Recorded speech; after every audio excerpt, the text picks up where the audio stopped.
at war. We need a team. Go. Fans, assemble! Marvel's much anticipated Avengers movie has finally arrived. So has Marvel's big experiment worked? Was Joss Whedon the right man for the job? Will this be this summer's biggest blockbuster?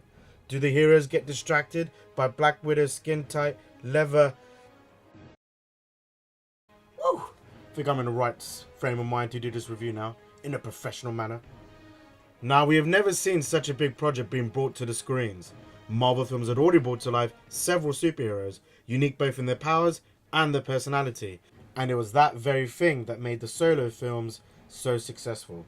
Avengers Assemble therefore needed something extraordinary to bring them all together and to add to the experience. That is, of course, instead of the obvious commercial reasons. Now, in the comics and the cartoons, this has been achieved by introducing aliens of the violent kind. This is what happened in both the Justice League and the Ultimate Avengers movies back in the day. In the comics, the Avengers originally formed to stop the Hulk, who was under Loki's control. So what do we have in this film? Aliens, Hulk, Loki? Well, actually, all three. And it works. This three-tiered attack gives all the characters an opportunity to showcase their importance in the team and ultimately the franchise, in particular Hawkeye and Black Widow. These two don't have any superpowers but are in a team that includes a demigod of thunder and a 10-foot green giant.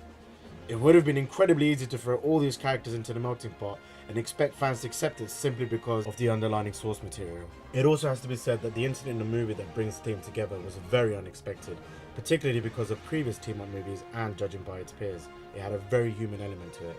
All of this doesn't just apply to the heroes, it also applies to the film's main villain, Loki.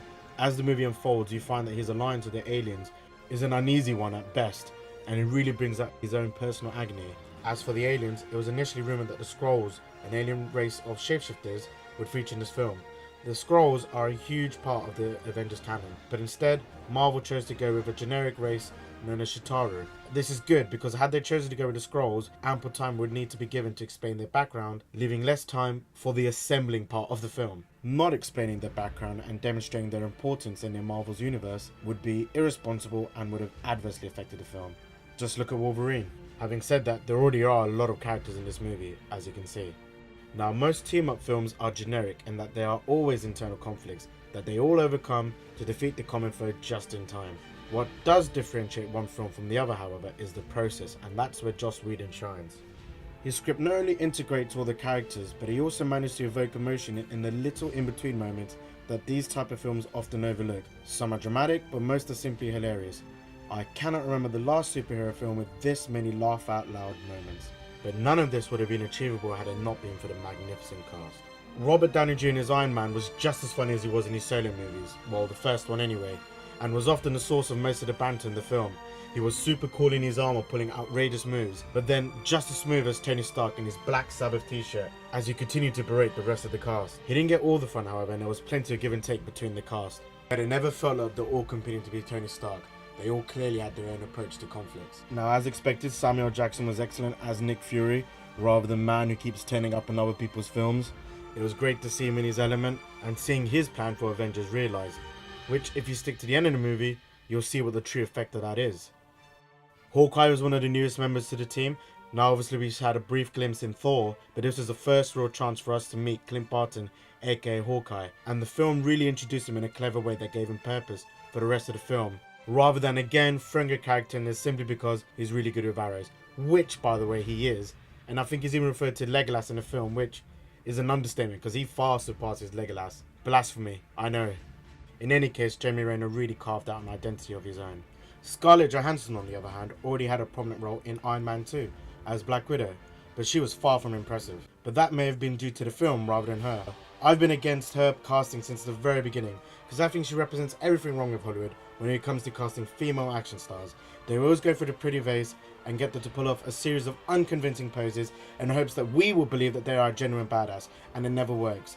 However, in this film, Scarlett Johansson really proved me wrong. She showed that she could be a very commanding presence and that she can actually kick ass and hold her own in fights. Not at any point did I feel she was out of place, so kudos to her and for doing it while looking. And of course, there's Mark Ruffalo as Bruce Banner and the Hulk. Now, there was a lot of controversy surrounding his casting at the time of announcement, Due to Marvel's decision to part ways with Edward Norton, many fans loved Edward Norton as Bruce Banner in The Incredible Hulk, and I for one was one of them. I'm a huge fan of Edward Norton and was excited at the prospect of seeing him alongside Robert Downey Jr. and others in this iconic movie. That is not to say that Mark Ruffalo is not up to the job, and for any doubters out there, he really proves that in Avengers Assemble. He brought a lot of sincerity to the role, especially when he referred to the Hulk as the other guy. It was almost as if he was someone living with a condition. It was also great to see ample screen time given to both Bruce Banner and the Hulk, and see them both being treated as valuable members of the Avengers team. And finally, there's Loki, played by Tom Hiddleston, the film's main villain. Now, a lot of responsibility rested on Tom Hiddleston's shoulders, but it's fair to say that in many ways he stole the show, with the prison cell scene being a prime example, where he dared to call Black Widow a mewling quim. He really was far more menacing than he was in Thor, but also more flawed. He wasn't just some villain seeking power for power's sake, but ironically had very human reasons for doing so, which is very paradoxical to the film's plot.